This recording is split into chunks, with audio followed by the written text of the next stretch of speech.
terlalu ekstrimnya tanjakan, mati mobil gue di tengah jalan. Astagfirullah. Mati. Yang gue pikir itu terbang ya udah ngejauhin gua, tau nggak? Iya kan? Di depan gua, bro. Itu makanya pengalaman paling ekstrim di jalur itu di depan gua, dia ngebalikin badan. Buka dong kaca. Ada.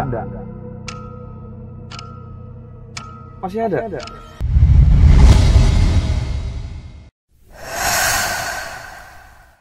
Assalamualaikum warahmatullahi wabarakatuh. Masih bersama gua Ahmad, yang kali ini masih di teman kisah, punya kisah, dan di segmen kisah mistis. Alhamdulillah hari ini gua kedatangan seorang narasumber yang ingin menceritakan pengalaman terhoror dalam hidupnya. Teman kisah penasaran, langsung aja kita sapa. Assalamualaikum bro. Waalaikumsalam warahmatullahi wabarakatuh, bro. Siap. Kayaknya makin subur aja nih ya. Alhamdulillah. Gimana kabarnya? Baik, keluarga baik, sehat semua. Alhamdulillah.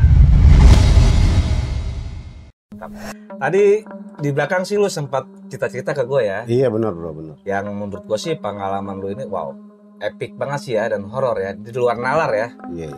Boleh nggak sedikit aja kisi-kisnya dikasih agar teman kisah tahu? Iya, jadi waktu pertama perjalanan dari Jakarta itu gue berangkat udah agak malam bro. Agak malam. Sampai Lampung, tol Lampung lewat, keluar pintu tol Keramasan, dan gua tiba di yang namanya salah satu jalur di mana itu jalur alternatif, jalur poros, dan di situ waktunya gua mengalami kejanggalan lah, kejadian yang menurut gua wah ini Oke. nggak masuk. Oke. Tanpa basa-basi, langsung aja yuk kita lanjut ceritanya. Jadi gue berangkat dari rumah itu sekitar udah malam ya. Kenapa gue berangkat malam? Menurut informasi dari adik gue, karena gue berangkat tuh 2 mobil. Iya.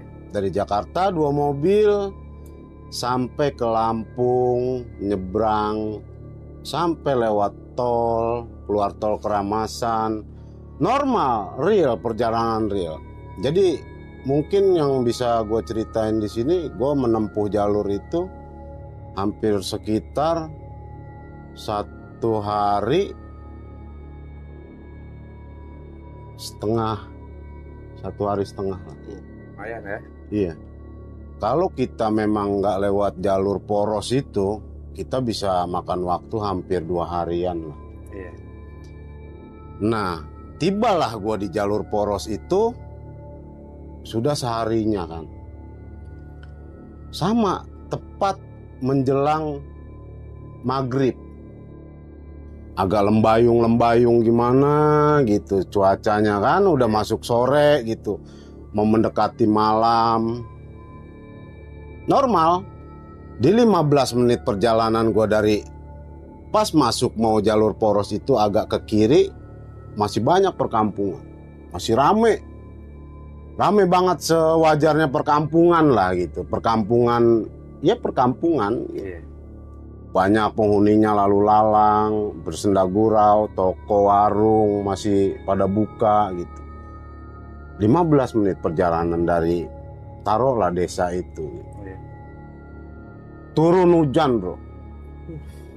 Asli itu hujan tanpa tanda, nggak pakai gerimis atau awan hitam yang biasa hujan sewajarnya, turun. Iya. Merinding asli bro. Turun di situ asli merinding bro. Iya. Di situ yang dalam benak gue cuma berpikir, gue harus istighfar. Karena apa? Gue baru pertama kali masuk jalur itu dan pulang kampung lewat situ. Iya.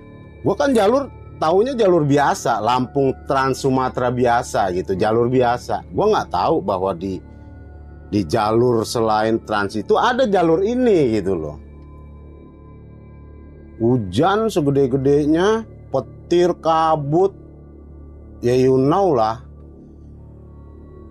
Posisi di situ kanan bukit, tebing batu, kiri jurang. Yang ada marka paling juga 1 atau nanti 30 atau 50 kilo baru ada marka lagi di pinggir jurang itu. Bayangin suasana seperti itu. Itu posisi gue masih konvoy sama mobil depan. Masih. Karena yang mobil depan ini tahu. Gue tuh baru pertama kali pulang kampung bawa mobil. Ya bisa dibilang ya gue baru lewat situ gitu. Iya. Ada kekhawatiran dari mereka pasti di depan. Wah gimana nih yang belakang nih gitu. Toh dia juga di depan bawa keluarga gua juga. Ada adik ipar, ponakan juga. Di mobil gua juga ada adik gua, istri, anak. Istrinya adik gua, terus sama ponakan gua masih kecil gitu. Di hujan itu, di tengah jalan, di perjalanan itu, gua masih tetap istighfar. Gua harus kontrol dong emosi gua.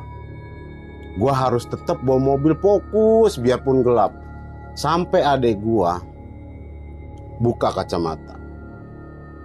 Saking dia pengen gimana ya?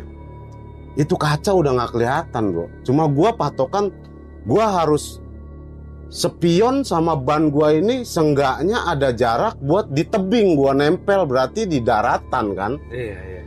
Ketimbang gua harus ke kiri yang kiri itu apa gitu ya kan. Asli gua merinding di situ. Adek gua buka kacamata. Tibalah gua di tanjakan. Salah satu tanjakan pertama yang gua ukur kalau umpamanya dijarakin itu tanjakan itu bisa hampir 6-7 meter gitulah, kurang lebih gitu ya. Iya. Di atas tanjakan itu ada potongan belok ke kanan. Ini masih bukit. Ini depannya jurang, bro. Iya. Nah, begitu nanjak belok agak datar. Nah, disitulah ada tempat kayak ya tau lah. Mungkin di tempat-tempat kayak gitu ada sisa tanah sedikit tempat gitu. Tempat istirahat. Di situ ada kejadian yang pertama kali gua pikir secara logis gua mungkin itu orang kampung pulang dari kebun. Tapi hujan gede bro posisi. Asli hujan. Nggak sanggup lah gua bilang. Kalau orang biasa jalan di tengah hutan, tebing, kabut, hujan deras seperti itu, ya kan? Jalan di area itu gitu. Landai dong gua, agak pelan ya kan. Gua udah kehilangan arah tuh. Gua udah kehilangan jejak tuh sama mobil yang di depan. Gua landai dong karena ada orang. Takutnya gimana, takut dia bisa, oh bang ini salah jalan, bukan jalan sini ya kan. Gua nengok sedikit. Datar pandangannya. Anjing, merinding bro gua juga. Iya. Datar merinding gua. Dia noleh enggak, datar gua pas nengok bawa mobil itu nengok adek gua pun ngeliat. Iya. Dia nanya sama gua, Kak, lu ngeliat enggak orang dua tadi? Iya. Asli merinding gua. Saking gua nggak mau kepikiran dan gua nggak mau jatuhin mental penumpang di belakang gua nih, istri, anak gua sama adik ipar gua, apalagi ada anak kecil kan. Iya. Gua saking nggak mau, gua diem. Cuma gua noleh ke orang itu. Datar, dingin asli, dingin banget. Mukanya lurus. Dalam artian, dia nggak peduli di sampingnya itu ada orang mobil lewat gitu ya kan. Iya. Ke center, orang itu ke center gitu. Ya gua walau-alam sih ya, namanya kita manusia normal gitu. Gue juga selalu berpikiran positif gitu, karena posisi gue memang gue nggak tahu jalur situ bro. Gitu. Gue berpikir positif ya, selalu gue berpikir positif. Yang gue pikir gue bawa keluarga gue nih, jangan sampai apa. Tetap gue istighfar, astagfirullah. Gue lihat nggak begitu jauh lah gue. Kayaknya gue baru ngelewatin 1 motor lah mungkin ya jaraknya dari orang itu tadi yang gua toleh itu. Gua lihat dari kaca spion kagak ada bro orangnya. Kagak ada, serius. Sumpah adek gua pakai kacamata lagi. Saking pengen yakinin tuh bener orang apa gimana gitu. Iya. Ya memang cuaca berkabut, hujan gede, hujan deras. Iya kan? Iya. Udahlah, gue bilang. Gue ngomong di situ. Mak, Dek, lu baca-baca dah semua. Iya. Kita masih punya Allah, kita masih punya Tuhan. Baca-baca. Nggak bisa kenceng bro, gue bawa mobil 20, 30 paling. Kondisi hujan, gue nggak tahu jalur itu gitu loh. Gue udah ketinggalan jauh. Ya you know lah, di pinggir tebing, di sampingnya jurang, nggak ada sinyal buat ngubungin mobil depan coba. Is okay lah, gue lost contact, tapi gue harus fokus ke depan gitu. Yang gue rasa emang terlalu mengganggu sih kaca film gitu. Setelah itu gue jalan. Tanjakan kedua setelah tanjakan pertama. Iya. Itu namanya tanjakan es. Orang situ pun tahu semuanya. Itu jalur sangat-sangat ekstrim, sangat-sangat. Ya pokoknya Wow lah ya. jarang lah orang yang bless selamat gitu. Iya. Asli jarang. Nanjak lebih tinggi dari tanjakan pertama dong. Soalnya itu tanjakan es itu terkenal banget di jalur poros itu gitu ya kan. Terlalu ekstrimnya tanjakan, mati mobil gua di tengah jalan. Astagfirullah. Cuk! Mati. Posisi gua start gigi pertama, gigi 1 gua paksain bro. Gua prein gigi. Gua tarik rem. Ya kan? Gua lepas pedal rem kaki gua. Mundur gua pelan-pelan. Nggak bisa dong posisi nanjak begitu, kita harus cari tempat yang datar, agak datar. Nggak mungkin gua mobil gua giring ke kiri, karena apa? Jurang. Jadi gua giring ke kanan bro, mobil. Dapat gua tempat datar dikit. Iya kan? Dapat gua tempat datar dikit, agak dikit di bawah lereng-lereng bukit batu terjal gitu. Gua coba, Bismillahirrahmanirrahim. Starter hidup. Nah, yang bikin gua aneh itu, kenapa di ban depan gua kayak seperti nginjak karung diisiin pasir. Wow. Pas gua mundur, harusnya kalau memang ada itu gitu, ada benda itu, gua ngeliat dong, ya kan? Iya kan? Begitu gua nyetar mobil pun ada dong si karung atau pasir itu, ya kan? Itu kayak gua dibantu bro. Ya kekuatannya sekitar hampir 2 atau 3 orang bantu dorong gitu. Iya. Gua ngelihat ya kan dari cermin tengah mobil kan ada, ya kan, tembus ke belakang. Anjir, nggak ada apa-apa gitu. Ya orang seenggaknya kalau ada yang bantu lu dorong, seenggaknya bias-bias orang itu ada dong. Dari cermin itu ya kan.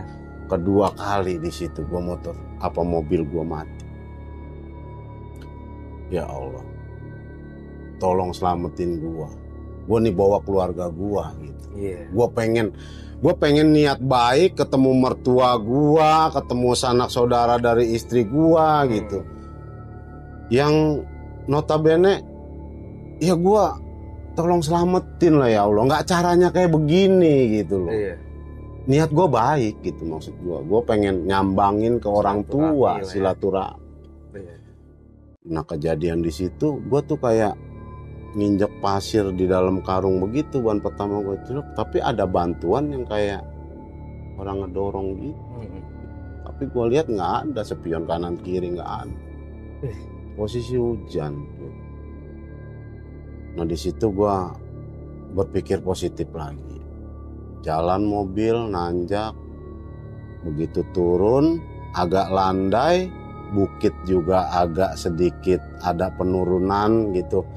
Ya karena mungkin ladang savana buat bercocok tanam apalah gitu ya kan, sawit kebanyakan. ketemu lagi gue sosok yang menurut gue nggak enak dipandang mata. Dari kejauhan lampu gue itu nembak, kira-kira kalau dihitung gedung Jakarta sekarang ya, mungkin antara di atas gedung lantai 1 ketembak dong sama lampu ya kan. Gue kan otomatis pakai lampu jauh, posisi hujan gede kabut ya kan, bisa dihitung badai lah. Gitu. Gue belok set, ada orang bro. Gue berpikir itu orang gitu. Karena gue nggak bisa goyang dong otak gue. Gue bawa mobil loh, bawa keluarga gue. Sampai itu gue nyetir aja, posisi bangku gue geser. Posisi bangku gue geser agak ke depan dikit, jadi setir posisi di dada gue.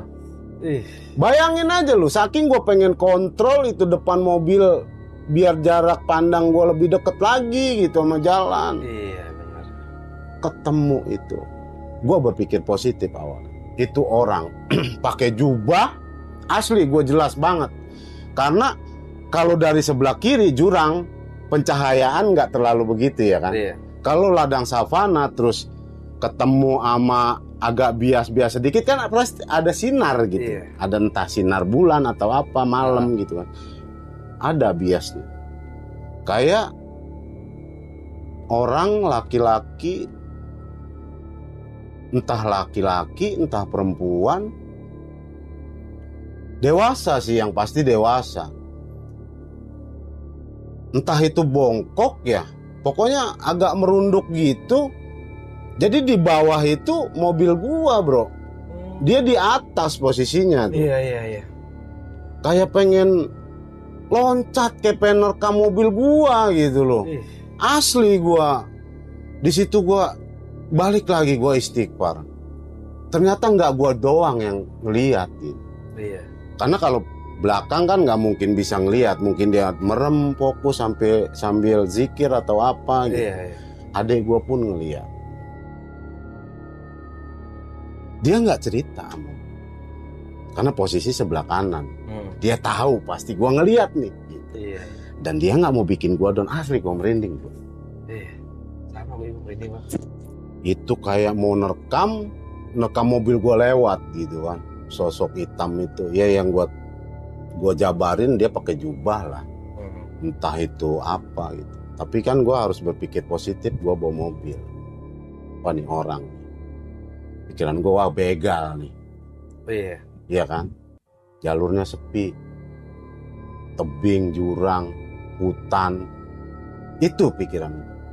Setelah itu, apa tuh? jatuh dari atas. Idih. Berhenti dong gue, iya kan? Berhenti gue. Astagfirullahaladzim, apa nih gue? Gue nggak berani keluar. Posisi hutan, asli gelap. Penerangan tuh dari lampu mobil doang. Gak berani dong gua. Kira gua jalan pelan-pelan. Gua berhenti. Gua takut hewan jatuh ya kan, masih ada di kap atas ya kan. Gua tunggu sekitar 5 menitan lah sambil ngerestart otak. Biar gua berpikir jernih lagi. Gua lihat dari kaca itu, yang kelihatan cuma istri, adik ipar gua, anak gua, sama ponakan gua yang kecil. Mereka udah saking kelelahan mungkin tidur gitu. Dan sekalian gua ngelihat barangkali nih orang lewat belakang gitu turun atau lewat samping gitu kan. Gua lihat kaca spion juga nggak ada. Nggak capek-capeknya gua istighfar. Gua pikir aman nih ya kan. Dan 5 menit gue istirahat sebentar, ngerestart otak, nggak ada yang turun. Kenceng bro, asli kenceng. Entah kayak buah nangka atau apa ya, gue pikir buah-buahan atau hewan yang jatuh gitu. Bluk. Karena di atas mobil gue itu udah ada barang juga gitu. Wah, nih ngincer barang nih, gue pikir gitu kan. Analisis otak gue berpikir seperti itu. Udah akhirnya dari 5 menit itu gue berhenti, gue jalan lagi. Masih di jalur es itu.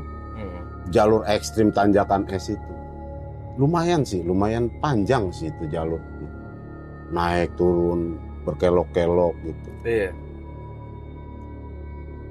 Di pas terakhir ujung tanjakan es, ternyata itu jalan udah mulai jelek. Iya, iya. Udah mulai jalan berlobang, tapi udah sedikit, agak perbukitan batu itu udah agak sedikit. Iya. Ladang savana sama ya tetap kiri jurang gitu. Tapi udah mulai ada sedikit warung ketemu satu gitu. Itu di jam 10 malam lah gitu. Iya. Jam 9-10 malam gitu. Dan ya lu tahu lah, baterai handphone pun lowbat, nggak ada sinyal. Kita mau menghibur diri buat radio aja nggak ada dong, ya kan? Iya. Jadi di situ wah aman nih, gue pikir ya kan. Gue ketemu warung nih, adalah bangsa gue hitung 3 atau 4 orang dan 2 motor di pinggir jalan. Warung itu nggak terang kayak pakai lampu-lampu normal, enggak. Kayak lampu semprong, apa obor itu sekilas-kilas gitu. Itu gue masuk putusan jalur es itu udah mulai agak reda sedikit hujan. Agak bisa ngelihat orang lah gitu. Jawab tuh adek gue ngomong, "Kak, nggak mampir dulu kita ke warung itu buat minum, nenangin diri atau gimana?" Gue takut terlalu jauh gue sama mobil di depan. Iya kan, nggak usah lah, nanti aja. Kalau nanti kita ketemu di depan. Akhirnya gue lewatin kan. Tapi itu yang gue lihat sih kayak warung itu, ya nggak tahu juga ya. Gue sih berpikir rasional aja. Oh memang warung biasa gitu, ada orang-orangnya gitu. Ya mereka kelihatan, gue kelihatan bercengkrama karena hujan udah agak sedikit reda kurang. Jalan putus, jalur es, tanjakan lagi turun. Tiba gue di lembah, ketemu kayak lu tahu saung bro, di tengah sawah. Iya. Tapi sawah itu habis dipanen. Jadi habis dah tuh pohon-pohonan tuh, entah pohon pinus, entah pokoknya sisa penebangan pohon lah gitu. Ladang savananya itu ada satu, bisa kelihatan kan udah mulai hujannya udah agak reda. Ada satu rumah. Kalau di daerah Sumatera itu apa ya bisa dibilang, pokok rumah itu kayu semua gitu. Kayak saung gitulah ya. Kayak saung lah, saung tengah sawah. Cuma dia kotak. Kalau saung kan ada kerucut nih, kayak rumah lah gitu ya kan. Ini kotak. Pikir gua lumbung padi. Mana sawahnya gitu ya kan? Iya benar. Apa ini? Langsung berpikir otak. Gak mungkin juga gitu ya kan, peti mati ditaruh di situ. Anjing merinding. Gak mungkin peti mati ditaruh di situ. Ya biarpun ditaruh di situ ya mungkin ya hewan buas masih banyak sih. Cuma ya alhamdulillahnya gue nggak ketemu gitu. Di malam itu mungkin hujan atau gimana gue nggak paham. Yang penting intinya gue nggak ketemu. Dari kotak itu keluarlah. Keluar langsung terbang anjing lu. Yang gua pikir itu terbang ya udah ngejauhin gua atau enggak lu? Iya kan? Di depan gua, Bro. Itu makanya pengalaman paling ekstrim di jalur itu di depan gua, dia ngebalikin badan dengan tanpa adanya aba-aba. Putih. Nggak transparan. Rambutnya juga nggak panjang-panjang banget gitu. Ya segini lah, sebawah bahu lah gitu. Astagfirullahaladzim, kata gua, apa lagi ini ya Allah. Gua bilang, gua tarik rep tangan, gua prein. Adek gua itu tidur bro. Adek gua tidur. Brak. 3 menitan nggak kabur. Nggak kabur itu. Nggak kabur, depan mobil. Malah berhenti, mobil lu diem ya. Berhenti mobil gua. Iya. Berhenti. Posisi landai. Ini. Alhamdulillahnya cabut pergi. Tuh yang pertama gua bener-bener jelas, yang gua dari kecil gua anggap setan, kuntilanak, apa itu hal-hal goib, gua emang nggak terlalu ini ya. Dibukain mungkin mata gua ya kan. Selain kehidupan lu ada nih kehidupan yang begini gitu. Asli merinding gua. Agak lama gua di situ berpikir. Maju kurang lebih 10 menit dari titik itu. Ada pohon besar yang dimana menurut keyakinan orang di sana posisi pohon itu memang seharusnya dibuat pelebaran jalan. Nah, karena terlalu menghalangi dari arah bawah ke atas. Jadi dari arah lawan gua gitu. Kalau dari gua kan turunan, orang nggak terlalu ini gitu kan. Dari sana lawan arah ke gua kan otomatis nanjak. Nah pohon itu ditebang biar jalur si arah berlawanan gue ini diperlebar gitu. Jadi jalur yang gue lewatin itu disingkirin lah, intinya pohon itu ditebang gitu. Benar. Pohon itu ditebang. Nah di situ nggak sekelebatan, gue diliatin sama anjing merinding. Anjing gimana?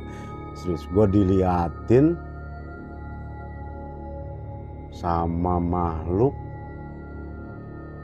yang itu benar-benar kayaknya kalau kita nonton film primitif dulu ya seperti itulah. Seperti apa tuh? Ditunjukin itu. Wajahnya itu udah nggak karuan bro. Gue bisa definisiin wajahnya itu udah bukan wajah manusia gitu. Dan badannya pun udah kayak apa ya, kayak luka-luka gitu agak koreng-koreng basah gitu. Tapi dia primitif, kayak orang primitif gitu. Gue pikir apa lagi ini, dia nggak bersembunyi sih. Pas di samping pohon besar itu dia di sini. Ini pohon besar, dia di sini. Dia di sini. Iya. Yang gue coba beraniin diri, buat gue itu ketiga kali gue noleh, gue beraniin diri. Astagfirullah. Itu udah nggak berbentuk sih, kayak mukanya hancur, badannya pun hancur lah.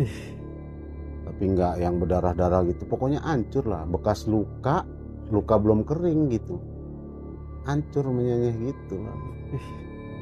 Nggak mungkin dong orang posisi di tengah hutan begitu, ya pasti mati itu orang gitu. Iya. Entah itu motor apa, entah mobil itu korbannya dari itu, tapi nggak mungkin selamat hidup gitu. Paling diketemuin lagi besoknya paginya gitu. Dan memang di jalur situ banyak kejadian seperti itu. Mobil mundur, terbalik, apa motor nyusruk, apa segala macam gitu. Itu jalur situ, jalur potong itu emang lumayan ekstrim. Tapi yang terekstrim itu, yaitu jalur es itu. Ketemu itu, udah dari selang situ, gua ketemu perkampungan. Mulai ada sinyal. Masuk tuh WA dari saudara gue yang mobil depan. Preng gue di sini. Lu di mana gitu ya kan? Iya. Gue di masjid ini, coba tanya nanti itu sama, perkampungan itu senyap, sunyi. Karena mungkin posisinya habis hujan kali ya. Habis hujan, cobalah, dia kan titiknya di musola kalau nggak salah, apa masjid kecil gitu tuh. Iya. Nggak lama ketemu deh tuh sama mereka. Gila, kata saudara gue nih yang bawa mobil nih. Iya. Gila, lu kemana dulu?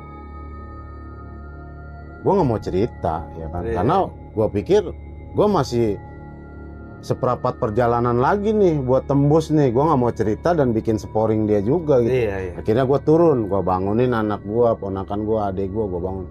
Yuk sholat dulu, sholat. Ya udah pada sholat semua dulu. Ya udah deh gini, selesai sholat kata saudara, udah deh gini, lu kan nggak tahu jalan nih, daripada kayak tadi lagi, udah lu di depan deh. Iya. Akhirnya gue di depan tuh. Gue di depan, selesai sholat semua, minum, makan pop mie apa segala macam, break lah gitu. Tapi ya itulah, sunyi. Ada kehidupan gitu, cuma ya entahlah, mungkin habis turun hujan, males orang gitu. Malam pula ya. Malam, udah malam banget, udah sekitar hampir jam-jam 11, karena di sepanjang perjalanan gua itu dari mulai masuk jalur poros, mungkin mereka nggak kebagian sholat maghrib atau isya, mau dikodo gitu kan. Dan nggak juga gitu, nggak ada juga di sepinggiran itu tuh kayak tempat buat ibadah sebentar, tempat peristirahatan gitu. Ya itu yang gua cerita, ladang savana, jurang kiri, kanan bukit, ya kan, tebing terjal gitu. Udah jalan gua. Oke, ya udah gue putusin. Dan gue ngomong sama saudara gue nih, Kak, kayaknya nih kaca film mobil gue kegelapan deh. Coba lu masuk nih. Dia masuk. Normal lah. Adek gue nyaut dong. Iya. Gelap itu Kak. Orang tadi aja gue ketemu orang 2 katanya. Di pas pertama itu. Di mana? Iya. Saudara gue mulai panik lagi ya kan, karena ada dengar cerita. Di mana lu ketemu orang? Anjing, merinding lagi gue jadi. Di mana lu ketemu orang? Iya, pas ditanyakan pertama itu yang kita mau masuk ke hutan. Kok gue nggak ketemu gitu loh. Ya udahlah, gue bilang, ayo kita masih seperapat perjalanan lagi nih. Iya. Agak malam.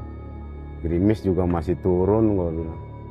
Biar kita nyampe, cepet istirahat gitu ya kan. Lewat dah tuh situ. Astagfirullah, gue pikir udah habis di situ ya. Gue masih ketemu hutan lagi, masih ketemu.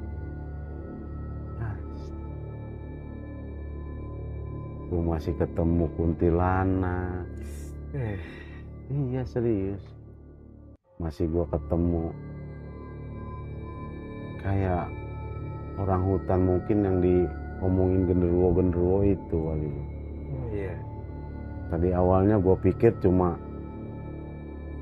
tumpukan daun gitu ya kan, tumpukan daun.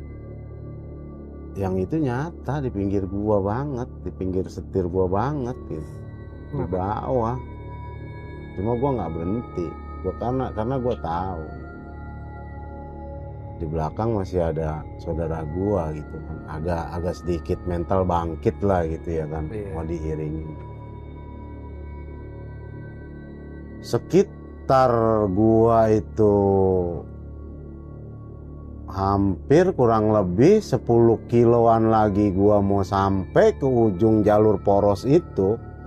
Jalur poros Trans Sumatera itu, ketemu tanjakan, mati mobil gua. Stop, mati. Stuck, mati, nggak ada listrik.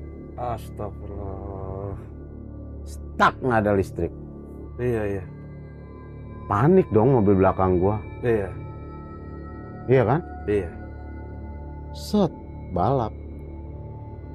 Duduk di depan gua mobil belakang. turun lah saudara gua nyamperin. Kenapa toh? Nggak tahu kak, mati mobil tiba-tiba. Kontak-kontak nggak ada situ. Iya. Ganjel sama saudara gua, busi kali. Iya. Ya malam begitu, yang gua pikir tukang busi di mana, bengkel di mana gitu ya. Iya. Gua nggak bisa. Ya udahlah, oke lah. Kalau memang kita harus bermalam di sini, bermalam di sini. Akhirnya mobil di depan diganjel, istirahat deh tuh gua. Itu gua dari Jakarta bawa minyak kayu putih 2. Iya. Yang botol-botol tangguh. Iya, tahu. Satu gua habisin di tol, satu sepanjang jalan itu tinggal seperapat sedikit lah. Itu tahu bro buat apa bro? Tahu nggak buat apa? Nggak tahu. Kalau orang-orang kan ditetesin atau di apa di mulut gitu. Iya. Gua buat cuci muka bro. Si minyak kayu putih itu buat cuci muka gua. Biar gua fokus ke depan. Iya. Gua buat cuci muka. Kayak model minum-minuman yang penguat apa itu ya kan, biar kita melek apa. Gak mempan. Jadi minyak kayu putih itu buat cuci muka lu itu? Cuci muka gua cuci muka 2. Iya serius. Iya. Serius. Gua buat cuci muka. Gua istirahat ya kan. Ya saudara gua mutusin oke lah kita break dulu. Iya. Lu tahu posisinya di mana? Ya di jalur. Di jalur orang lewat, di aspal gua istirahat gitu. Iya. Jadi kebagian satu jalur dari lawan arah kita doang gitu. Jalur yang kita itu ke sana ya gue istirahat di jalur itu gitu. Iya. Karena mati pula sih mobil ya. Mati mobil, pelistrikan nggak ada.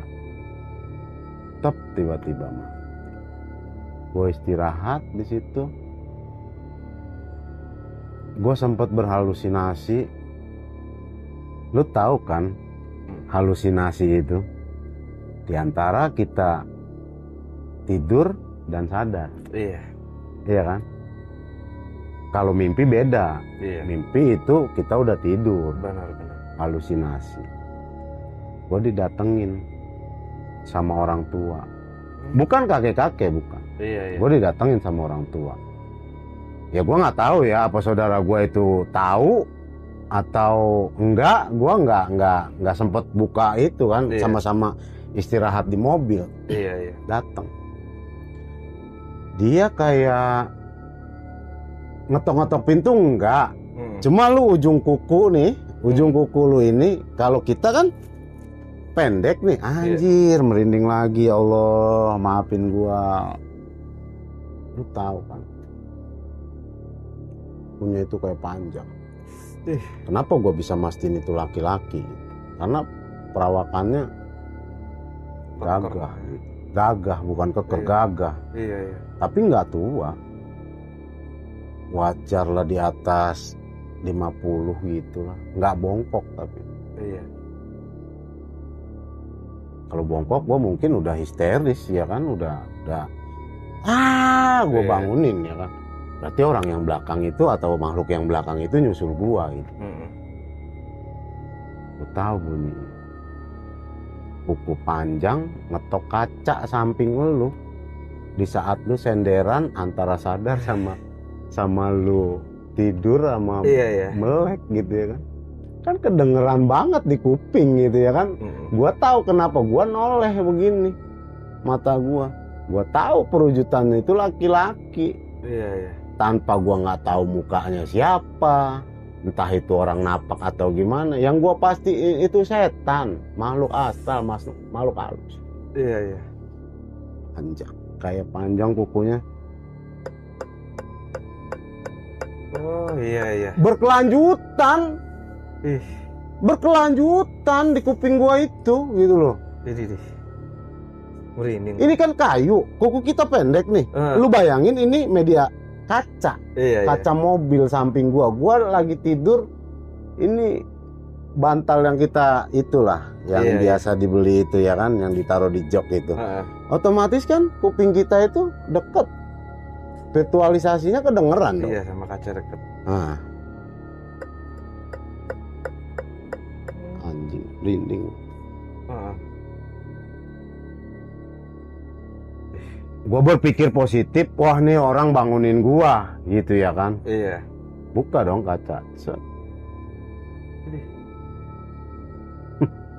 Ada. Oh, masih ada? Nggak ada.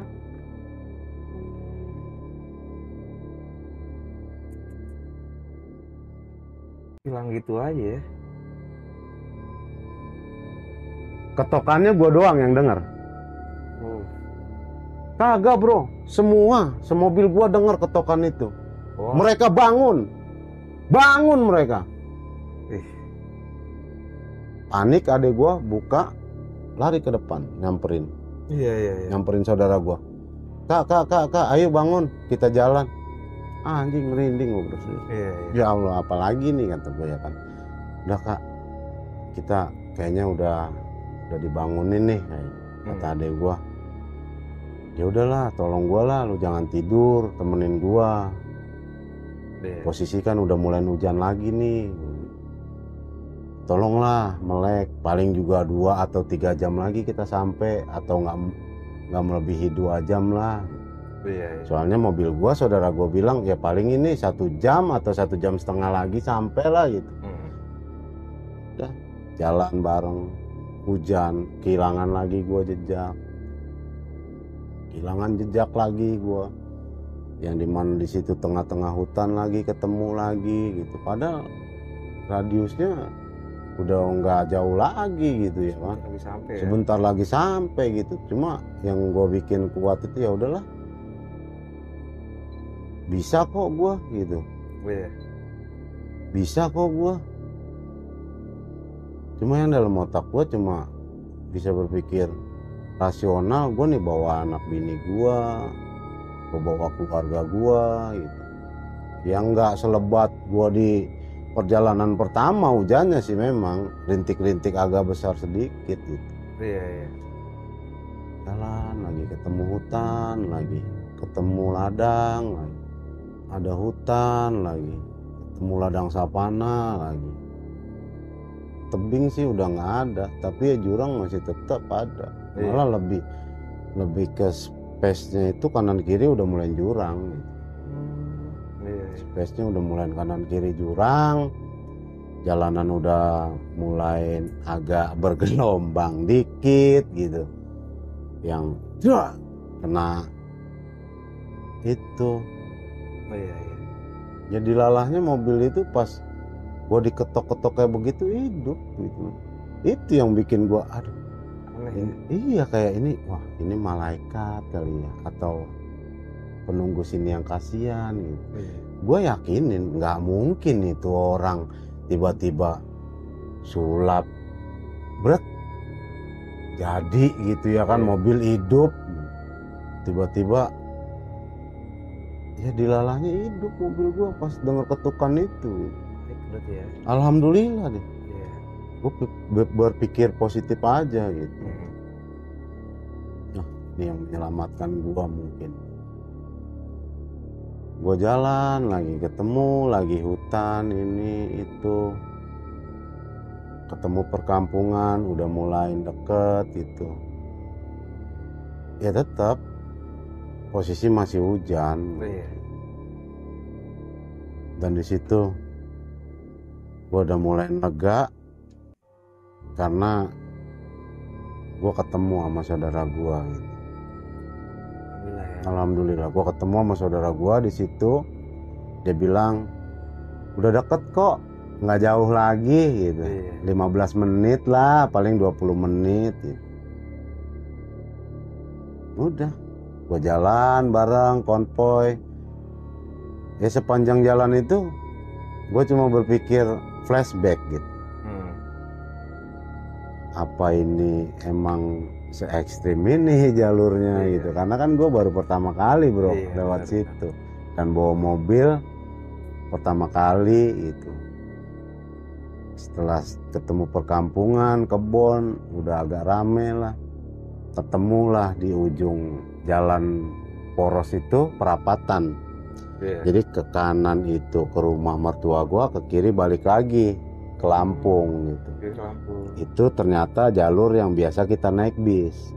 Jalur umum. Kalau kita nggak lewat jalur poros, kalau kita lewat jalur poros ya ketemunya perapatan itu. Kalau kita naik bis ketemunya jalur itu, jalur biasa. Gitu. Kanan lurus terus aja. Nggak lama sampai gue di rumah mertua. Alhamdulillah. Mereka nggak taunya udah nunggu kita itu dari jam 4. Dari jam 4 sore udah nunggu kita. Dari jam 4 sore. Karena saking khawatirnya orang situ. Kenapa sih lu kasih ini orang trayek jalur poros? Mertua gue bilang, merinding gue masih asli. Kenapa nggak lewat jalur biasa atau tol abis, keluar tol itu langsung Palembang kota gitu. Kan memang kita butuh waktu yang lebih lama gitu. Kenapa nggak lewat Palembang kota atau jalur biasa aja, pagar alam gitu kan. Jalur biasa gitu. Ya saudara gue dengan meyakinin bahwa biar ini orang mau istirahat dulu gitu. Capek gitu. Makanya saya kasih jalur yang alternatif. Memang lebih cepat sih jalur poros itu. Ya cuma jangan begitu katanya. Lain kali kalau memang mau lewat situ komunikasi sama kita yang di sini. Biar kita berangkat dari rumah pakai motor jemput kalian di mana gitu. Itu kalau ada sinyal, mertua yang laki telepon, "Di mana kamu?" sama istri gua. "Posisi udah di mana kamu?" Lep, hilang lagi sinyal. Asli, bro, susah sinyal di situ. Bukit, lereng gunung, bukan lereng gunung sih, lereng tebing gitu, jurang. Ladang sapaan, hutan, nyampe masuk ada sinyal, masuk WA banyak dari saudara gitu. Saking mereka khawatirnya, gua kan baru pertama gitu loh, lewat jalur situ gitu. Udah akhirnya saudara gua mutusin udah ya, jangan ceritain dulu sama mertua gua, tapi kan di depan gua tahu gitu. Bener. Kasih mereka istirahat dulu. Apalagi Anton kan baru pertama jalan jalur sini, kasihan. Ya udah jangan mandi, minum air putih, istirahat. Nggak taunya emang tradisi dari kampung itu kalau memang udah kemalaman nggak boleh mandi, bukan karena penyakit, karena ya udah mungkin biarin dulu deh badan lu begitu gitu. Ya kan, takutnya mandi malah badan gapit, yang aneh-aneh masuk gitu. Bener. Ya udahlah. Besok-besok kamu konvoy gitu. Kalau lewat situ, kalau hanya untuk 1-2 mobil, mending kamu lewat jalur biasa. Tapi alhamdulillahnya sih lu udah sampai ya. Alhamdulillah selamat. Keluarga selamat. Ya itu aja sih Bang, cerita yang bisa gua bagi buat kawan-kawan di sini gitu. Oke, sebelumnya Bang Batok terima kasih ya udah mensempatkan diri untuk kita di teman kisah. Dan untuk teman kisah, ambil positifnya, jauhkan negatifnya.